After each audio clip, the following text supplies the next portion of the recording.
ये बताइए, ये जो पहली बार मैंने कहा, पहली बार हकीकत इन्होंने शायद बोली है, पहली बार सच्चा एक बयान आया है। और वो ये बयान इसलिए भी दिखाता है क्योंकि हमारे लिए देखिए इंटरेस्टिंग क्या है, अमेरिका में ये बैठक हो रही थी, अमेरिका में ये मीटिंग थी, वहां ये जाते हैं और वहां पर ये भारत को नीचा दिखाने के लिए कि भाई आपका तो नुकसान होगा, हम भी ले डूबेंगे, उसमें खुद की भी तुलना कैसे कर रहे हैं। असलियत पहली बार कबूल ली है इन्होंने।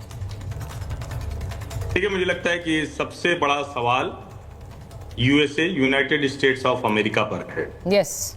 और अगर यूनाइटेड स्टेट्स ऑफ अमेरिका की धरती पर कोई जाकर कह दे रहा है कि हम न्यूक्लियर जो बॉम्ब है उसका इस्तेमाल कर सकते हैं, तो ये अमेरिका पर सबसे बड़ा सवाल है, सबसे बड़ा प्रश्न चिन्ह है। और मुझे लगता है कि इसकी हर मंच पर इसकी ठीक से लानत इसको भेजा जाना चाहिए और असीम मुनीर जैसे व्यक्ति को, इस तरह के बयान देने वाले व्यक्ति को किसी जिम्मेदार जगह पर रहने का अधिकार नहीं। अब भले ही हम कहें कि पाकिस्तान मुल्क में कितनी जिम्मेदारी है, लेकिन वहां के सेनाध्यक्ष के तौर पर है, उनके हाथ में बहुत कुछ है, युद्ध करा सकते हैं, लोगों की जान जा सकती है, इसलिए ऐसे व्यक्ति को रहने का हक नहीं है। नंबर 1। नंबर 2 ये कि क्या जो इमरान खान ने कहा था कि 40 से 50 हजार आतंकवादी हमारे यहां पले, ये भी अमेरिका में जाकर इमरान खान ने कहा था, जिसके बाद पाकिस्तान में बहुत ज्यादा रिएक्शन हुआ था और उसका वीडियो भी था। उसका वीडियो मुझे लगता है अर्जुन जी को ध्यान में होगा, वो वाला वीडियो 40 से 50 हजार आतंकवादी बताया। क्या फिर से पूरे देश को आतंकवादी बनाने पर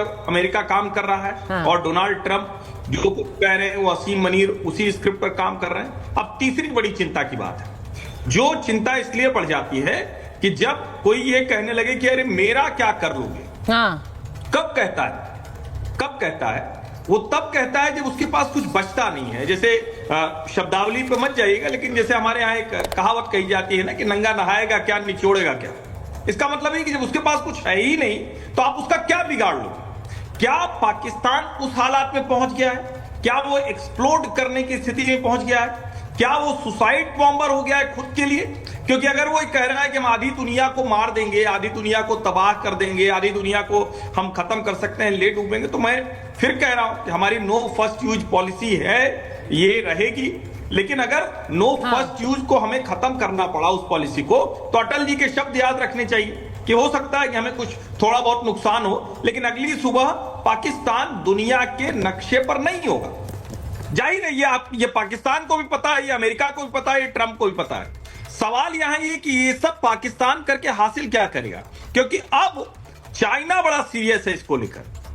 चाइना का जो सीपीईसी है उसमें जगह जगह चाइनीज इंजीनियर से लेकर चाइनीज जो भी लोग थे वो मारे गए लगातार।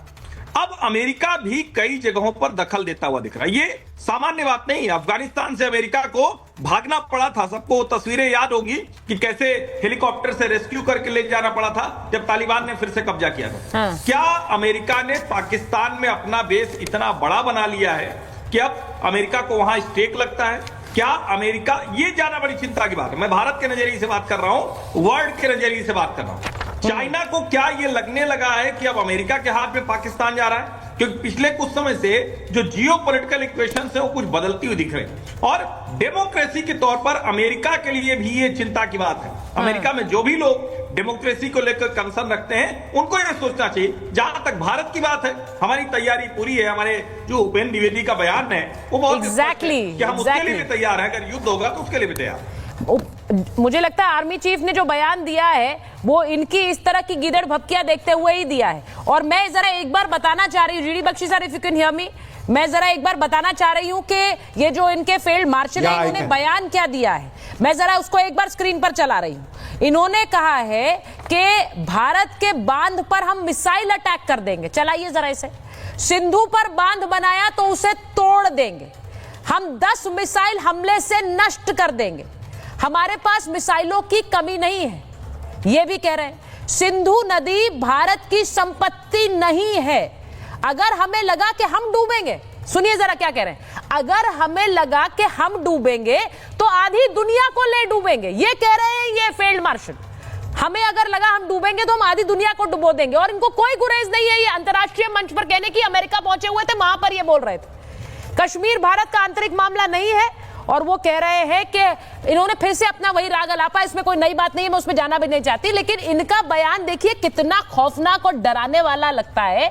अंतर्राष्ट्रीय मंच को जो लोग इन्हें जानते हैं, ये नफरत ही फैलाते हैं, इन्होंने पहले भी फैलाई नफरत भारत और पाकिस्तान के डीएनए की बात करके। लेकिन जीडी बख्शी सर ये जो बात ये कह रहे हैं, हम अगर डूबेंगे तो आधी दुनिया को ले डूबेंगे, is this a statement from a responsible leader? No, बिल्कुल भी नहीं।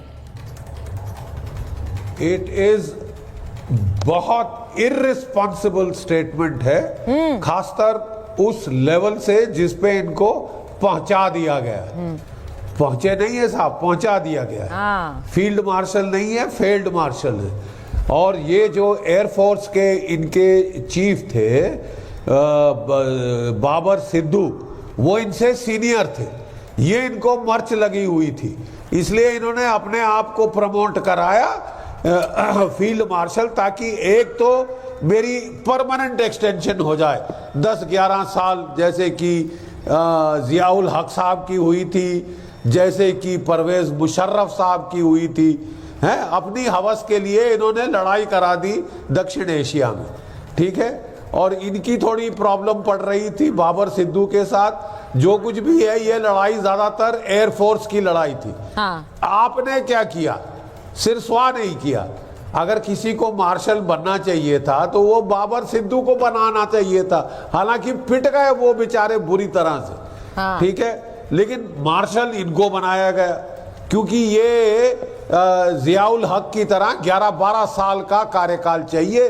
ये समझते हैं I am God's gift to mankind, कि मेरे अलावा पाकिस्तान को कोई बचा नहीं सकता, चला नहीं सकता, ठीक है। और सेल्फ इमेज क्या है कि हम तो कूड़े का ट्रक हैं, कूड़े से भरा हुआ गंद, रॉटन गंद हैं हम, ठीक है। ये सेल्फ इमेज बड़ी अलार्मिंग है, क्योंकि जिस आदमी की सेल्फ इमेज इतनी लो हो वही ऐसे उल्टे सीधे काम करता है, ठीक है।